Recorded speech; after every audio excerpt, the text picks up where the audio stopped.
ठीक है, तो कल हमने क्या किया था, हाफ वेव रेक्टिफायर, ये था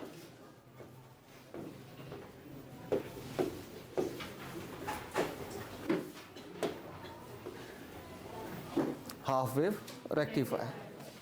ठीक है, अब हाफ वेव रेक्टिफायर क्या है कि ये एसी अल्टरनेटिंग करंट वो आपने किया था I is equal to I naught sine omega t electromagnetic induction and alternating current में। ठीक है, ये एसी है, इसको आपने कन्वर्ट करना है डीसी में। रेक्टिफायर का यही काम है। ठीक है, अब दो तरह के रेक्टिफायर होते हैं, एक हाफ वेव रेक्टिफायर होगा और दूसरा फुल वेव रेक्टिफायर होगा। ठीक है, जो हाफ वेव रेक्टिफायर होगा वो सिर्फ एसी के हाफ साइकिल को ही रेक्टिफाई करेगा। ठीक है, जो फुल वेव रेक्टिफायर होगा वो एसी के फुल सर्कल को रेक्टिफाई करेगा, फुल साइकिल मतलब यहाँ से स्टार्ट हुआ और यहाँ तक, ये फुल हो गया। हाफ होगा, यहाँ से स्टार्ट हुआ यहाँ तक, और ऊपर वाले को बोलते हैं पॉजिटिव हाफ, नीचे वाले को बोलते हैं नेगेटिव हाफ। ठीक है, तो इसमें हमने कल करा था कि जब पॉजिटिव हाफ साइकिल होगा, ठीक है, ये ट्रांसफार्मर है। ठीक है, ट्रांसफार्मर में क्या होता है, म्यूचुअल इंडक्शन होता है। म्यूचुअल इंडक्शन के कारण सेकेंडरी कॉइल में इंड्यूस्ड ईएमएफ प्रोड्यूस होती है।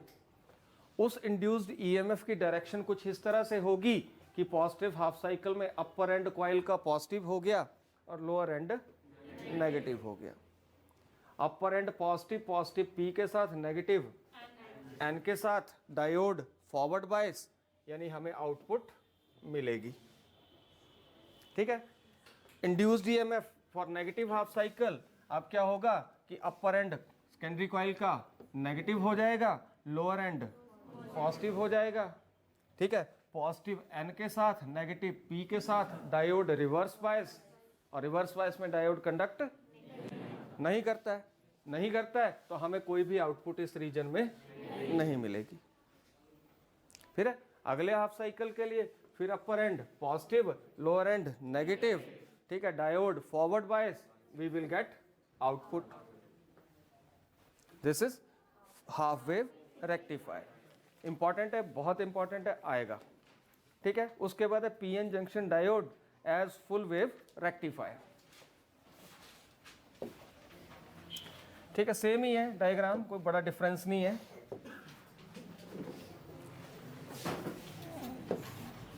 देखो कैसे बना रहे हैं।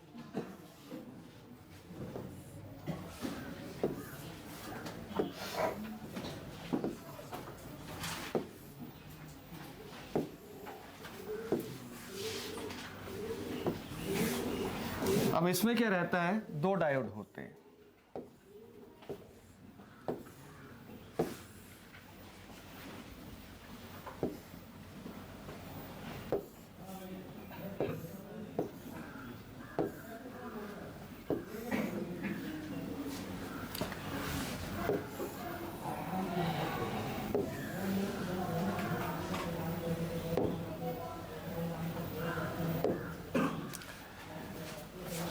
ये एसी सोर्स, ये जो आपका ट्रांसफार्मर है उसकी प्राइमरी कॉइल, ये ट्रांसफार्मर की सेकेंडरी कॉइल, ये रिप्रेजेंट करता है लैमिनेटेड कोर ट्रांसफार्मर का।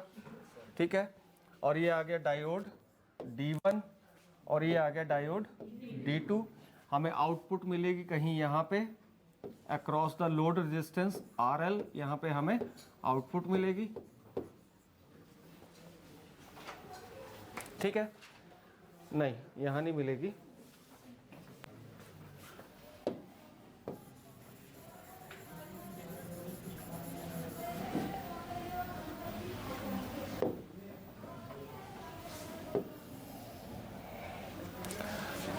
आउटपुट हमें मिलेगी कहीं यहाँ पे।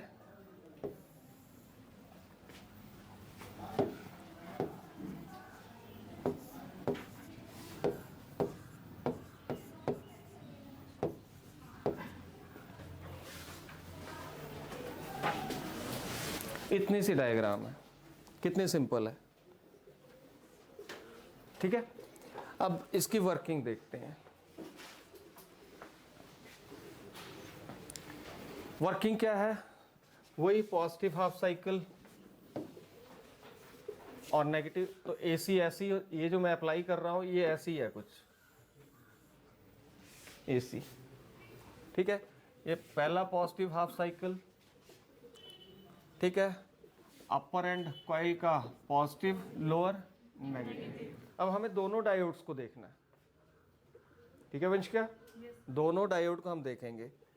पॉजिटिव इस डायोड की बात करते हैं पहले, पॉजिटिव पी के साथ, ठीक है, नेगेटिव देखो एन के साथ। ये डायोड फॉरवर्ड बायस्ड, ठीक है।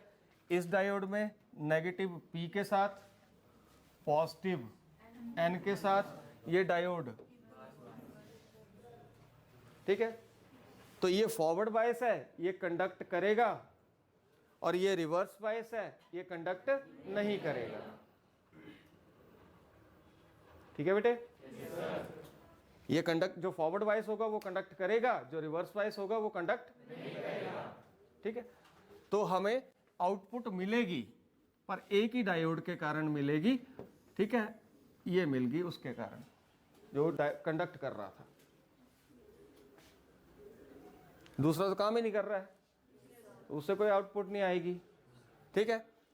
अब अगले हाफ साइकिल के लिए देख लेते हैं, एसी के नेगेटिव हाफ साइकिल के लिए, ठीक है। अब क्या होगा, ऐसे ढंग से ईएमएफ प्रोड्यूस होगी कि अपर एंड नेगेटिव हो जाएगा, लोअर एंड। अब डायोड 1 की बात कर लेते हैं, नेगेटिव पी के साथ, पॉजिटिव एन के साथ, ये डायोड अब, ठीक है। अब इसका पॉजिटिव पी के साथ, नेगेटिव एन के साथ, तो ये हो गया अब, ठीक है। तो एक हाफ साइकिल के लिए ये फॉरवर्ड बायस होगा, ये आउटपुट देगा, दूसरे हाफ साइकिल के लिए ये फॉरवर्ड बायस होगा, ये आउटपुट देगा। तो हमें फिर से आउटपुट मिलेगी, ये मिल गई। अगर इसी प्रोसेस को रिपीट करते रहे तो अगले पॉजिटिव हाफ साइकिल के लिए फिर से ये पॉजिटिव अपर end, positive lower end negative, ये डायोड फॉरवर्ड बायस, ये रिवर्स बायस, हमें फिर से आउटपुट मिलेगी। अगले हाफ साइकिल के लिए, इस हाफ साइकिल के लिए अपर नेगेटिव, लोअर पॉजिटिव, ये कंडक्ट करेगा, ये कंडक्ट नहीं करेगा, ये फॉरवर्ड बायस होगा, ये नहीं होगा, रिवर्स बायस होगा, ठीक है, ये कंडक्ट करेगा, हमें फिर से आउटपुट मिलेगी। तो ये जो आउटपुट है, दिस इज प्योर डीसी। जो हाफ वेव रेक्टिफायर दे रहा था वो थी फ्लक्चुएटिंग डीसी, वो थी फ्लक्चुएटिंग डीसी। आप सिंपल सा एग्जांपल, जो आपके दिवाली के टाइम पे आप लड़ियां लगाते हो, लाइट ऐसे होती है ना, वहां यही लगा होता है हाफ वेव। अगर कांस्टेंट होगी लाइट, फुल वेव, और अगर फ्लक्चुएटिंग है तो, ठीक है। तो ये था हमारा रेक्टिफायर्स, ठीक है। आगे junction factor of the junction diode, junction factor of the junction diode.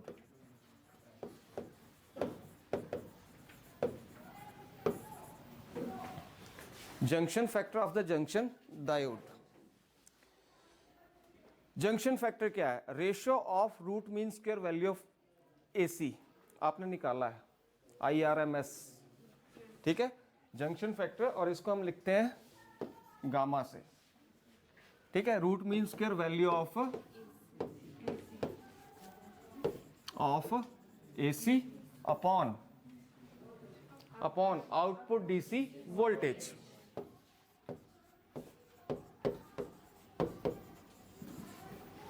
Output DC voltage, simple है, याद हो जाएगा, ठीक है। हाफ वेव रेक्टिफायर के लिए इसकी वैल्यू होती है 1.21, ठीक है, और फुल वेव के लिए होती है 0.048।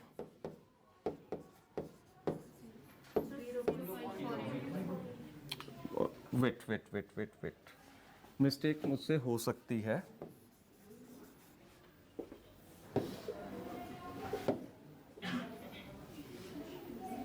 0.48 ना, बात एक ही है यार, 0.48 लिख दो, ठीक है। तो ये आ गई फुल वेव के लिए और ये आ गई हाफ वेव के लिए, ठीक है। एफिशिएंसी ऑफ ए रेक्टिफायर,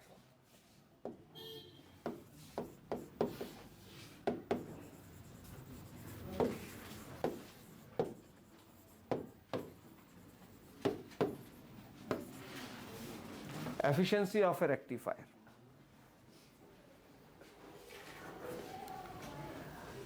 कितनी डीसी पावर निकली, रेशियो, इसको लिखते हैं नीटा से, output DC to input AC, और एक बात याद रखनी है, टॉपर का पता नहीं होता, आप भी हो सकते हो, तो ये नहीं सोचना है। उनको हमने ऑफर किया था कि if you need question papers, क्योंकि वो रेगुलर क्लासेस लगाई हैं, है ना, आपने बीच में बंक मारे हैं कि नहीं, नहीं मारे होते शायद आज आप भी वहाँ होते। चलो कोई बात नहीं, टाइम है हमारे पास, ठीक है, एक बार रिवाइज कर लेंगे, उसका टेस्ट शुरू करेंगे, हो जाएगा, ओके। चलो चलते हैं आगे। What are different types of junction diode, ठीक है, टाइप्स ऑफ जंक्शन डायोड बड़े सारे तो आपने सुने भी हैं। तो पहला है सिंपल सा है जीनर डायोड,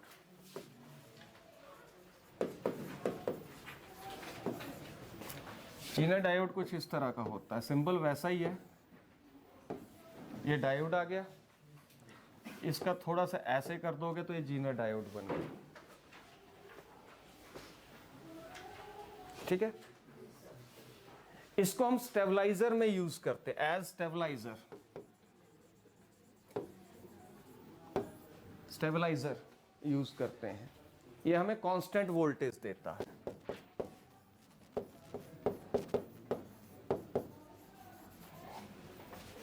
ये हमें कांस्टेंट वोल्टेज देता है। अच्छा, दूसरा आता है टनल डायोड,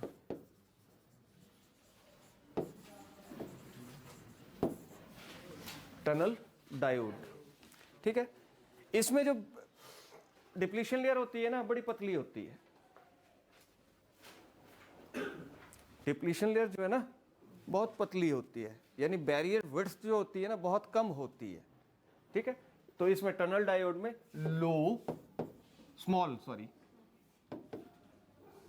स्मॉल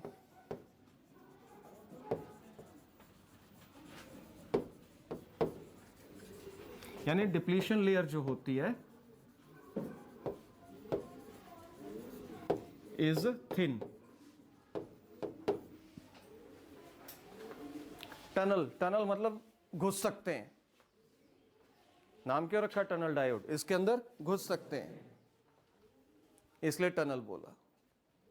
टनल हमने पढ़ा था, टनलिंग ऑफ ए न्यूक्लियस, है ना, कि कोई साम दाम कभी पक्षी बन गए और कभी इंसान बन गए, है ना, तो वही होता था वहां पे, sometime behaves as a particle and sometime behaves as a wave. याद है कुछ? हाँ, ठीक है। अगला आता है, अच्छा, it is based on the principle of penetration of potential barrier, tunnel diode. अगला फोटो डायोड। अब फोटो डायोड आपने नॉर्मली देखे हैं, फोटो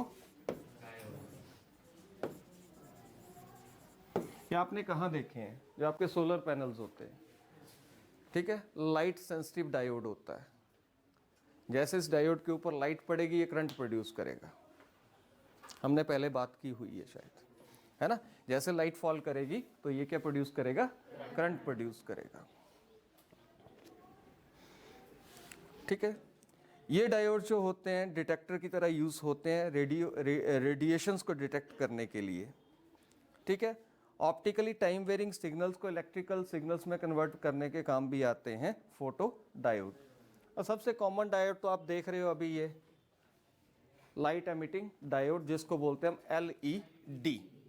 ठीक है, लाइट एमिटिंग डायोड ये ऐसा डायोड है, ठीक है, जिससे, और बना किससे होता है याद रखना, गैलियम आर्सेनाइड और गैलियम फॉस्फाइड से बना होता है। और इस डायोड में रिकम्बिनेशन जैसे ही होल और इलेक्ट्रॉन्स का होता है तो एनर्जी रिलीज होती है in the form of light. मतलब लाइट एमिटिंग डायोड ऐसा डायोड जो लाइट को एमिट करता है, जो लाइट को एमिट, हाँ, तो उस डायोड को बोलते हैं हम लाइट एमिटिंग डायोड।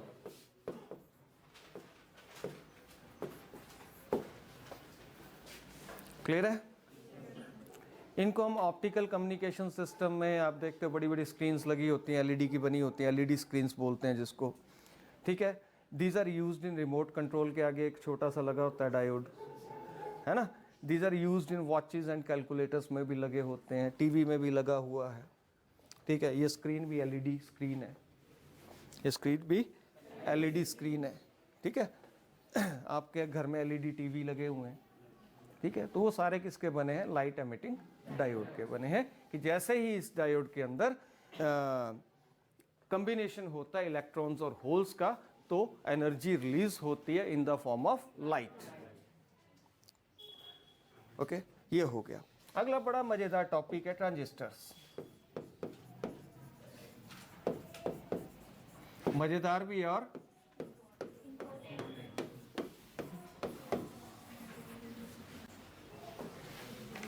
इंपॉर्टेंट भी है।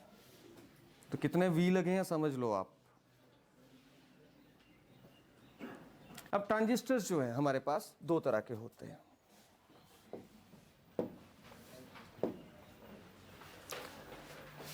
है ना। ट्रांजिस्टर हमारे पास दो तरह के होते हैं।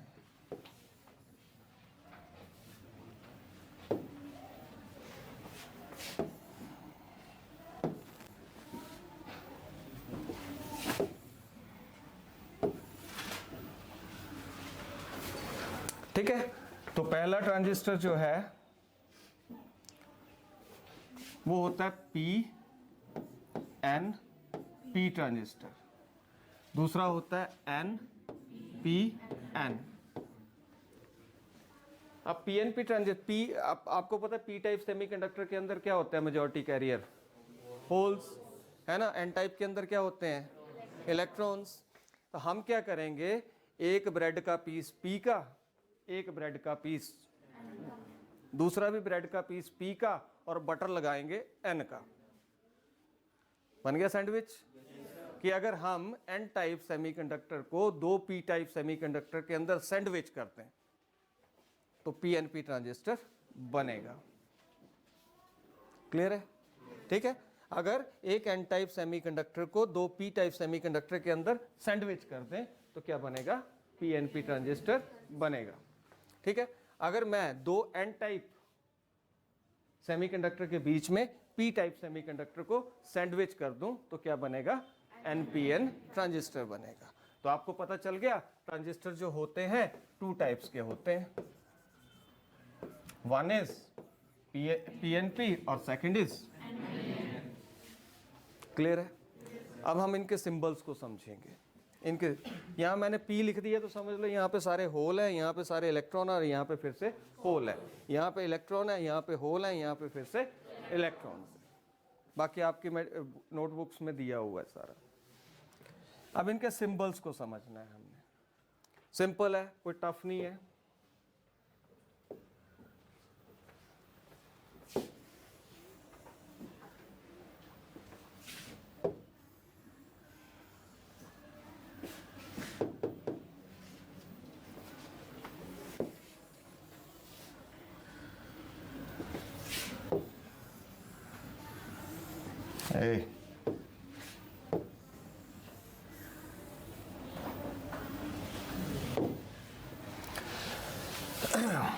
अच्छा, इससे पहले मैं यहां पे आपको बता दूं, ये एक 3 टर्मिनल डिवाइस है। एक टर्मिनल ये P, दूसरा टर्मिनल N और तीसरा टर्मिनल P। ये भी, इसमें 3 ही टर्मिनल होंगे, P N P N, पर इनको NPN नहीं बोलेंगे हम, टर्मिनल्स को NPN नहीं बोलेंगे। ठीक है। टर्मिनल्स जो होंगे उनके नाम होंगे एमीटर, बेस और कलेक्टर। इसमें वैसा होगा, एक एमीटर होगा, एक बेस होगा, एक कलेक्टर होगा। क्लियर हो गया? ठीक है, तो 3 टर्मिनल होंगे। ठीक है, एक टर्मिनल कोई भी एमीटर हो सकता है, ये भी एमीटर हो सकता है। अगर ये एमीटर हुआ तो ये कलेक्टर होगा, बेस सेम रहेगा। ये एमीटर हुआ तो ये कलेक्टर, अगर ये एमीटर है तो दूसरा कलेक्टर। क्रैम नहीं करना है कि यही एमीटर होगा, इस साइड वाला एमीटर, इस साइड वाला कलेक्टर। उल्टा करके रख दो, है ना, गिलास को उल्टा करके गिलास ही रहेगा, है ना, मुंह और तला डिफरेंट। क्लियर है? हाँ, तो तमन्ना कौन है? एक मेरे को याद आ गया, मैं स्क्रीन पे देखता था तुम्हें तो गायब हो जाती थी, है ना। याद आ गया, तमन्ना आती थी फिर गायब हो जाती थी, फिर आती थी फिर गायब हो जाती थी। और वंशिका को चिल्लाता था मैं, वंशिका कहाँ है सर, कैमरा नहीं चल रहा है ना। तो एमीटर, बेस और कलेक्टर। अच्छा, एक बात और बता दो यार, समझ लो, जो एमीटर और बेस, अब देखो ना, ये P है और N है, तो जब भी आप P और N सेमीकंडक्टर को ज्वाइन करते थे तो उनके बीच में एक जंक्शन बनता था कि नहीं? सच बोलना, बनता था ना।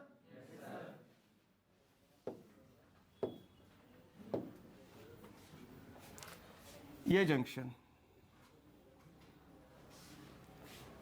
तो ये किस किस के बीच में है? एमीटर और बेस के बीच में है। ठीक है, तो इस जंक्शन को हम बोलेंगे एमीटर बेस जंक्शन।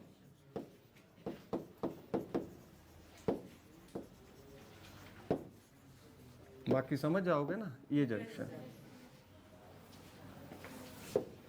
ठीक है,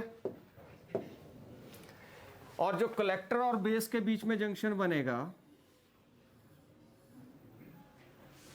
ये वाला, इसको बोलेंगे हम कलेक्टर बेस जंक्शन।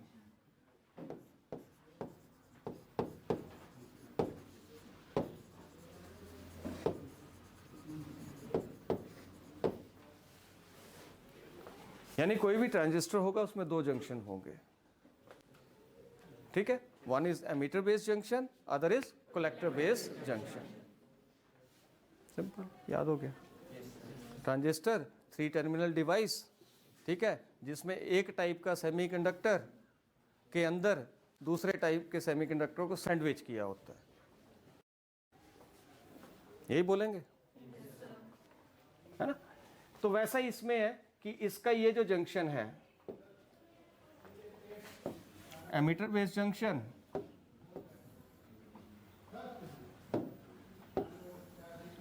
ठीक है, और ये जंक्शन कलेक्टर बेस जंक्शन। ठीक है, वो कहीं भी हो सकता है, एमीटर और कलेक्टर के ऊपर डिपेंड करेगा कहाँ पे होगा, याद नहीं करना कुछ भी।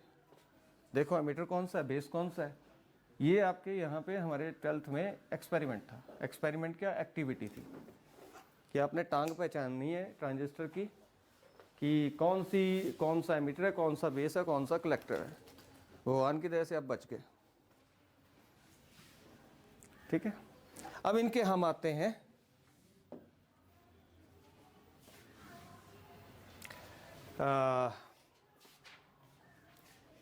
सिंबल। सर्किट के अंदर लगा हो तो ट्रांजिस्टर कैसा फिजिकली कैसा होता है वो अलग है, पर अगर आप कॉपी के अंदर, बुक के अंदर एक सर्किट डायग्राम रीड कर रहे हो, ठीक है, वहां पे ट्रांजिस्टर कैसा दिखता है, ऐसा नहीं दिखता जैसे पहले बताया, वो तो समझाने के लिए है। ठीक है ना, तो आपको कैसा दिखेगा, वो कुछ ऐसा दिखेगा। ये होगा बेस, बेस सेम होता है सभी के लिए, हमने पहले भी देखा, बेस आ गया सेम। बेटे आपका क्या नाम है? प्रियांशी। तुम्हारा क्या है? मुझे नाम ही नहीं, बच्चे +2 भी कर जाएंगे, नाम ही नहीं पता है। प्रिया, तमन्ना, विपाशा। तेरी आवाज़ से लग जाता है पता, विपाशा सद्दों से आती है ना। मैं तो चल खुश रह, गुड। पता ही नहीं है इस बार तो बच्चों का, और उनका तो भक्तों का तो मुझे पता नहीं। चलो ये आ गया आपका फिर से बेस। क्लियर है? बेस दोनों में सेम क्यों होगा भैया? पीएनपी में एन टाइप सेमीकंडक्टर बेस होगा और एनपीएन में पी टाइप सेमीकंडक्टर बेस होगा। यही बोला है ना? हाँ। अब बचे कौन? एक एमिटर और दूसरा कलेक्टर। ये दोनों एक ही टाइप के मटेरियल है ना?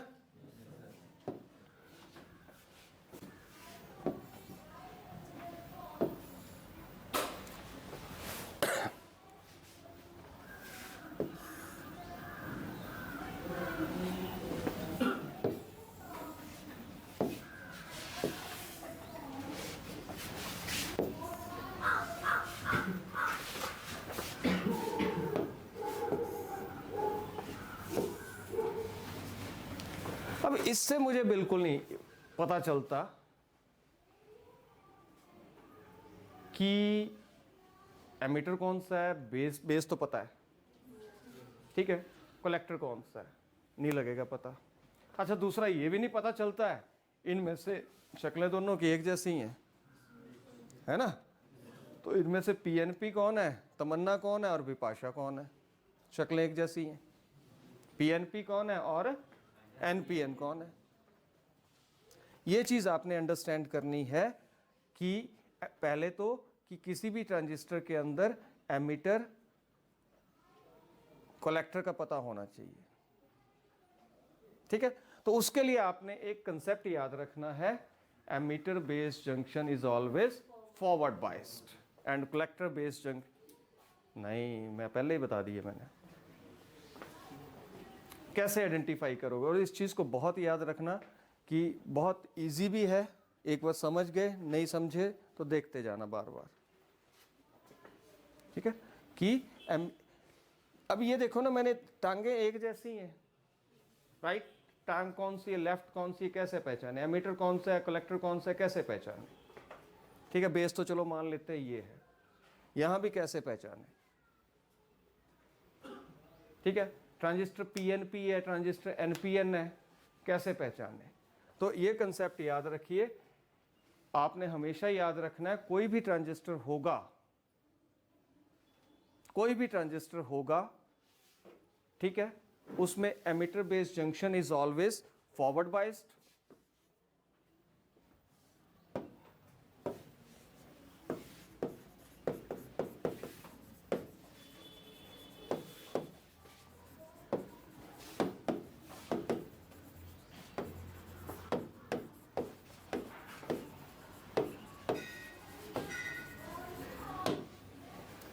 ठीक है? और दूसरा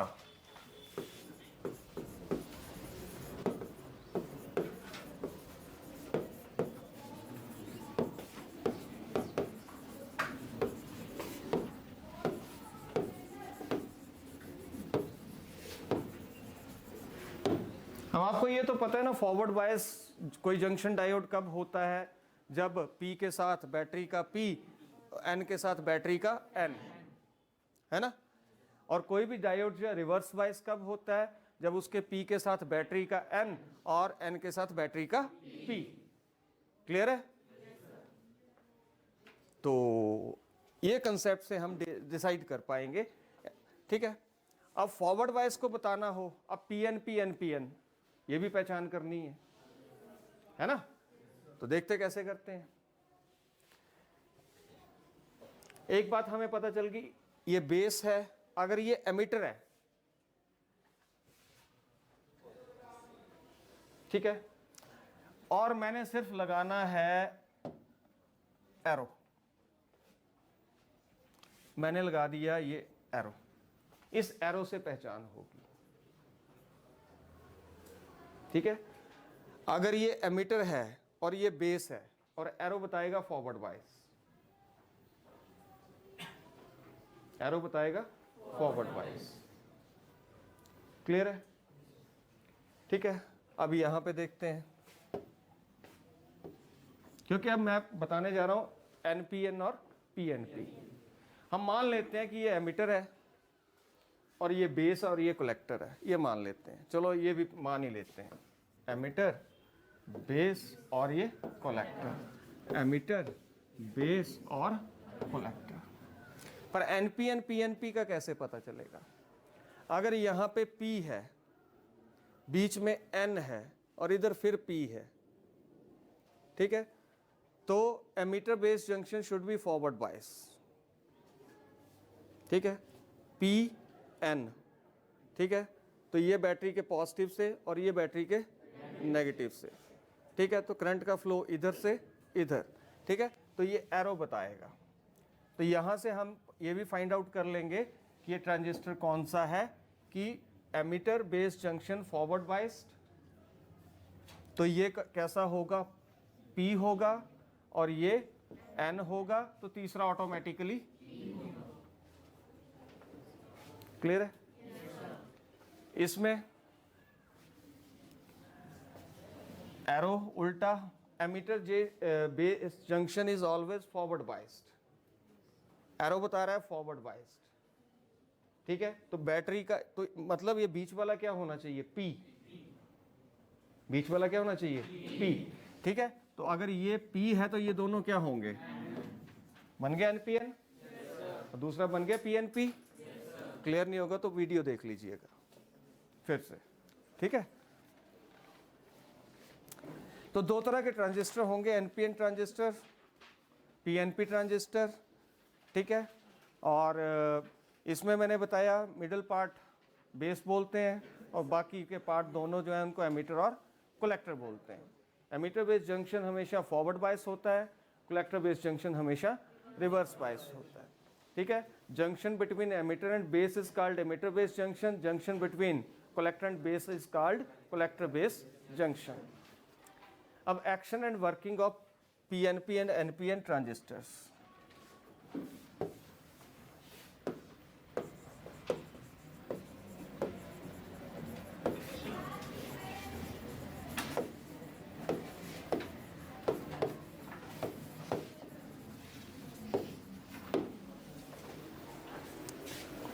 समझना इजी है,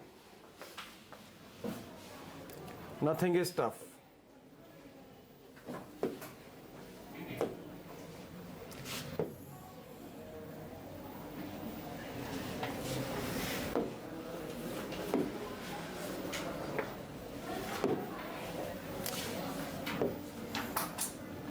अरे यार क्या हो रहा है,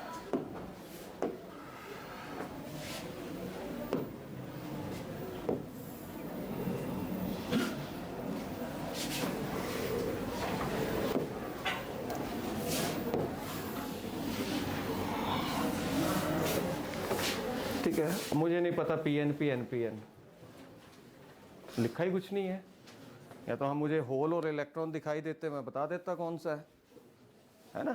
तो अभी हम पीएनपी कर रहे हैं तो समझ लो ये पीएनपी है, ठीक है, ये P और ये N और ये E। बहुत इजी है बेटे, ध्यान से।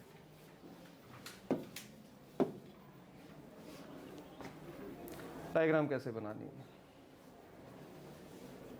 ये समझना आपने, ठीक है।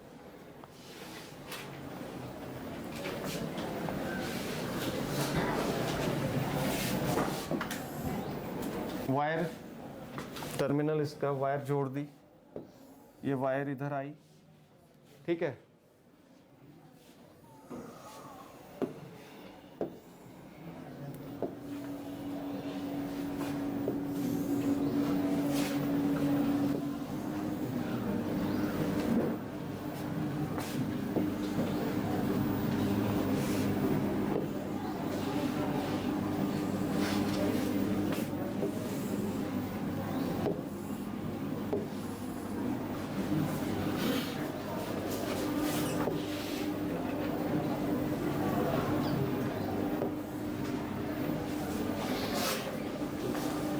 ठीक है। यहाँ पे हमने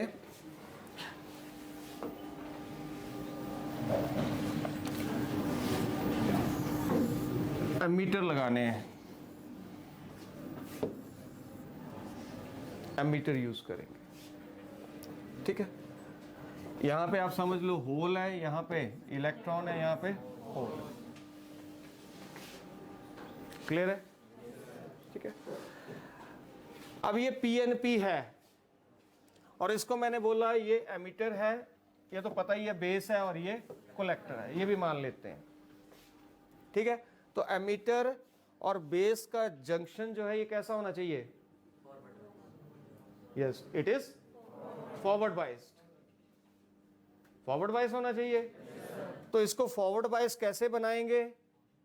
अगर P के साथ बैटरी का मैं पॉजिटिव जोड़ूं, N के साथ बैटरी का मैं, क्लियर? अब बात करते हैं कलेक्टर बेस जंक्शन की। ये कैसा होना चाहिए? Reverse biased. ठीक है, तो रिवर्स बाइस कैसे बना सकते हैं? P के साथ बैटरी का मैं नेगेटिव जोड़ूं और N के साथ बैटरी का मैं, तो ये जो वोल्टेज होगी इस वोल्टेज को बोलेंगे बेस एमिटर वोल्टेज BBE। ठीक है, और इसको बोलेंगे कलेक्टर बेस वोल्टेज BCB। ठीक है, अब बेस करंट जो होता है बहुत कम चार्जेस के कारण होता है, इसके लिए हम यहाँ पे माइक्रो एमीटर यूज करते हैं। कलेक्टर करंट भी काफी होता है, ठीक है, तो यहाँ पे हम मिली एमीटर यूज करते हैं, और ये एमीटर करंट जो होता है ये भी काफी होता है, तो यहाँ पे भी हम मिली एमीटर यूज करते हैं। ठीक है, एमीटर करंट जो होता है उसको हम लिखते हैं IE से, बेस करंट होता है उसको लिखते हैं IB से, और कलेक्टर करंट होता है उसको लिखते हैं हम IC से। और आप याद रखिएगा IE is the sum of IB and IC, sum होता है। बाकी सब आपके मटेरियल जो नोट्स हैं उसके अंदर सब लिखा हुआ है डिटेल में, एक्सप्लेनेशन, और बहुत सिंपल लैंग्वेज में। अब इसकी वर्किंग समझनी है। हमें नहीं पता बेस करंट कहाँ जा रहा है, एमीटर करंट की क्या डायरेक्शन होगी, कलेक्टर करंट की क्या डायरेक्शन होगी। ठीक है, यही चीज हमें समझनी है।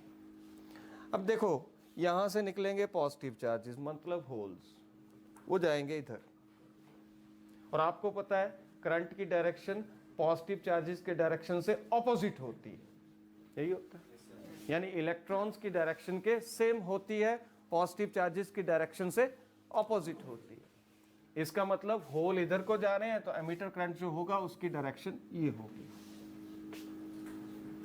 ठीक है, बेस करंट की डायरेक्शन ये होगी। यहां से कौन है? इलेक्ट्रॉन ही है ना। ठीक है, वो भी मैं बताऊंगा अभी। अच्छा, यहां से कौन जा रहे हैं? इलेक्ट्रॉन। तो जो कलेक्टर करंट होगा उसकी डायरेक्शन वही होगी जो इलेक्ट्रॉन्स की डायरेक्शन होगी।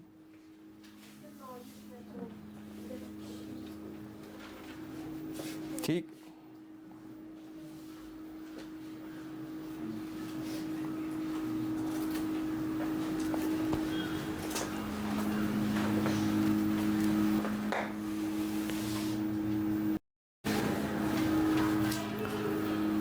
Diagram is okay.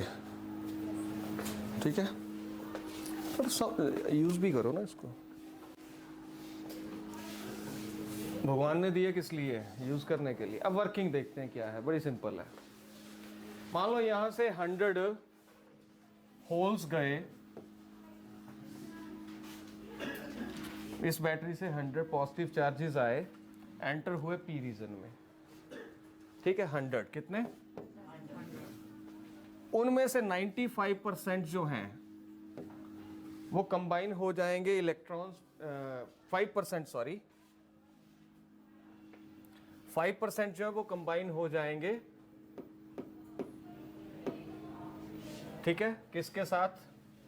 बेस में प्रेजेंट इलेक्ट्रॉन्स के साथ। होल्स इलेक्ट्रॉन के साथ कंबाइन होंगे, है ना, और 95% चले जाएंगे इधर।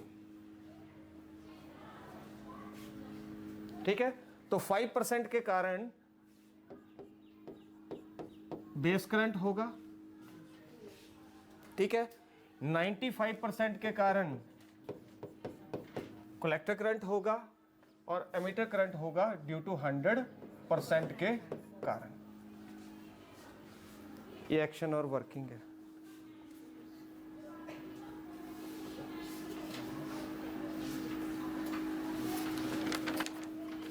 ठीक है, और रिजल्ट में क्या आता है हमारे यहाँ पे, ये रिजल्ट है कि I E is equal to I B plus I C. बाकी जो आपने लिखना होगा वो लिखते रहिएगा। ठीक है, अगला है एनपीएन ट्रांजिस्टर।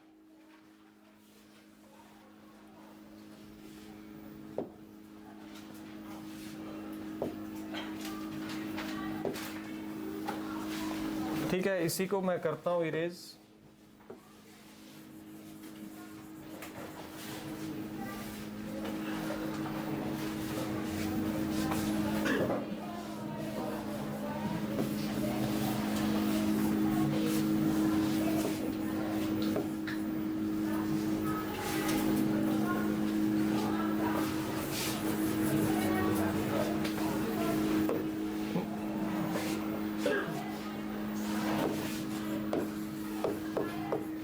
ये N, ये P और ये N, और क्या चेंज होगा यहाँ पे, ये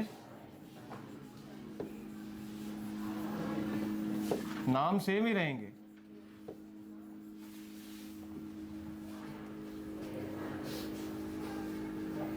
बाकी मैंने कुछ नहीं चेंज किया, आप देख लो, सिर्फ बैटरी चेंज करनी है, क्योंकि अब जो आउटर जो थे सेमीकंडक्टर्स वो चेंज हो गए। पहले यहाँ पे P था, बीच में N था, यहाँ पे P था। ठीक है, अब यहाँ पे N आ गया, बीच में P है, साइड में N है। हमें अब फिर से जो कलेक्टर बेस्ड जंक्शन है, एमीटर बेस्ड जंक्शन है, इसको फॉरवर्ड बायस बनाना है। पर यहाँ पे है क्या, N। ठीक है, तो P के साथ और बीच में क्या P, तो P के साथ मुझे क्या जोड़ना है, बैटरी का पॉजिटिव, और N के साथ क्या जोड़ना है मुझे, बैटरी का नेगेटिव। ठीक है, अच्छा यहाँ पे ये N collector based junction reverse biased. ठीक है, यानी N के साथ बैटरी का P और P के साथ बैटरी का। क्लियर? अब यहां से अंदर कौन जाएंगे, अब रुक जाओ एक मिनट, ये भी मिटा आ रही है, कुछ नहीं होता, फिर कुछ नहीं होता,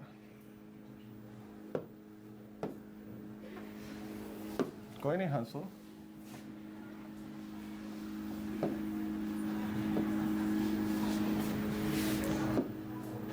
फिर पहले वही आएगा।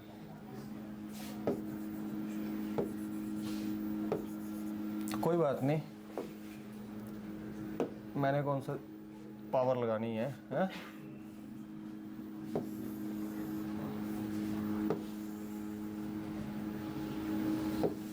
वो नहीं मानते तो हम क्यों माने, है ना? तो हमने भी क्यों मानना। ठीक है, यहाँ पे अब क्या होंगे, N है ना, तो इलेक्ट्रॉन्स होंगे यहाँ पे और यहाँ पे। अब यहाँ से नेगेटिव से कौन एंटर करेगा, तो करंट की डायरेक्शन, एमिटर करंट की direction same as the direction of electrons. Hole से ऑपोजिट होती है करंट, कोई भी करंट हो। दो तरह के करंट होते हैं, एक इलेक्ट्रॉनिक करंट, दूसरा कन्वेंशनल। ठीक है, तो कन्वेंशनल करंट जो होता है उसकी डायरेक्शन हमेशा इलेक्ट्रॉनिक करंट के ऑपोजिट होती है, याद रखना इस बात को। ठीक है, और यहां से यहां से यहां से यहां से यहां से कौन एंटर करेगा, क्यों, हाँ होल्स एंटर करेंगे। यहाँ होल्स से ऑपोजिट डायरेक्शन होगी किसकी, कलेक्टर करंट की। ठीक है, तो ये आ गया एमिटर करंट और ये आ गया आपका कलेक्टर करंट। ठीक है, अब हम क्या बोलेंगे, यहाँ से 100% हो इलेक्ट्रॉन्स एंटर करेंगे, 5% यहाँ पे कंबाइन होंगे with the holes, now base current is due to holes, अब base current is due to holes, तो ये एरो भी चेंज होगा, ये एरो भी चेंज होगा। वैसे भी देख लेंगे हम मैथमेटिकली।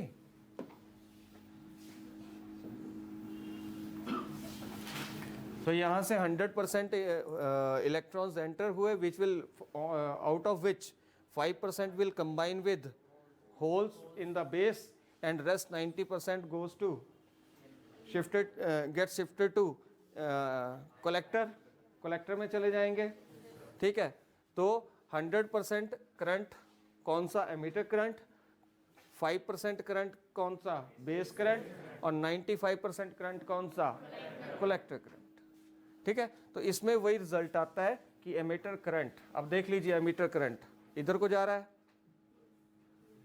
ठीक है, कलेक्टर करंट इधर को आ रहा है, तो emitter should be the sum of base current and collector current, पर यहां गड़बड़ हो रही है कुछ। ये एमिटर है, तो यहां से 95% आए, 5 इधर चले गए तो 90 बचे, है ना। इसका मतलब ये जो एरो मैंने चेंज किया था,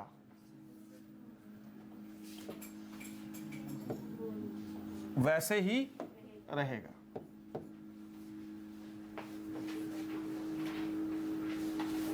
ठीक है, तो वहां से 95% करंट, यहां से 5% बेस करंट ऐड होगा, टोटल करंट कितना बन गया, 100%। ठीक है बेटे। तो action and working of PNP transistor and NPN transistor. Next बोलता है कि बेस जो है उसको स्लाइटली डोप क्यों किया जाता है, मतलब बेस थिन क्यों रखा जाता है। स्लाइटली डोप का मतलब है उसको थिन क्यों रखा जाता है, to maintain the flow of electron and holes in the semiconductors, या ट्रांजिस्टर बोल सकते हैं। ठीक है, in transistor reverse bias voltage में exert large attractive force than forward bias voltage Y। ये जो रिवर्स बायस वोल्टेज है ज्यादा अट्रैक्टिव फोर्स लगाती है देन रिवर्स बायस वोल्टेज। ठीक है, तो रिवर्स बायस वोल्टेज में exert large attractive force on the charge carriers to enter the collector region. अब यहां तो आगे मेल मिलाप भी हो रहा है ना, सारे बोल रहे कि मैं यहीं रुक जाऊं, पर रुकना कितनों ने है, 5% ने, 95 को उधर जाना है, तो नहीं जाना चाह रहे हैं तो उनको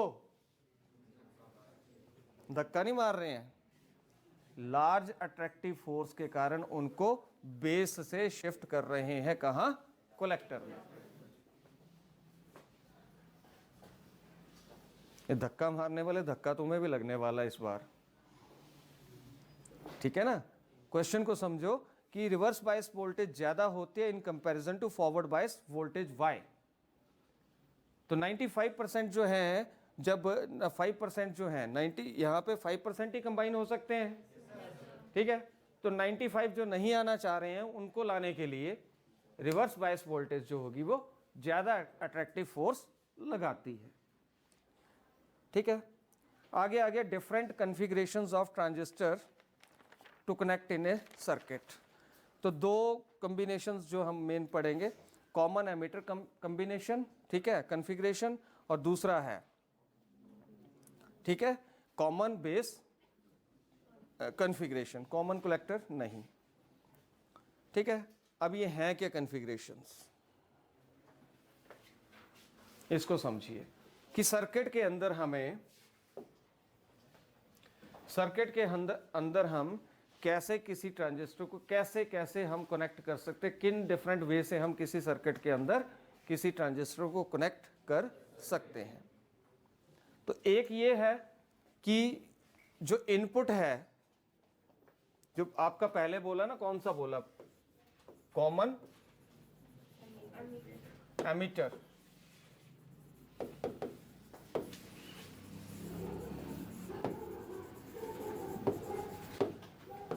कॉन्फ़िगरेशन और दूसरा कौन सा है? हाँ, तो कॉमन एमिटर में क्या होगा, जो एमिटर होगा ट्रांजिस्टर का, एक टर्मिनल होगा, है ना, वो कॉमन होगा इनपुट और आउटपुट के बीच में। इनपुट सर्किट और आउटपुट सर्किट के बीच में कॉमन होगा, उसको बोलेंगे कॉमन एमिटर कॉन्फ़िगरेशन। तब बोलेंगे कॉमन एमिटर कॉन्फ़िगरेशन है किसी ट्रांजिस्टर का। ठीक है, दूसरा है कॉमन बेस। ठीक है, तो कॉमन बेस कॉन्फ़िगरेशन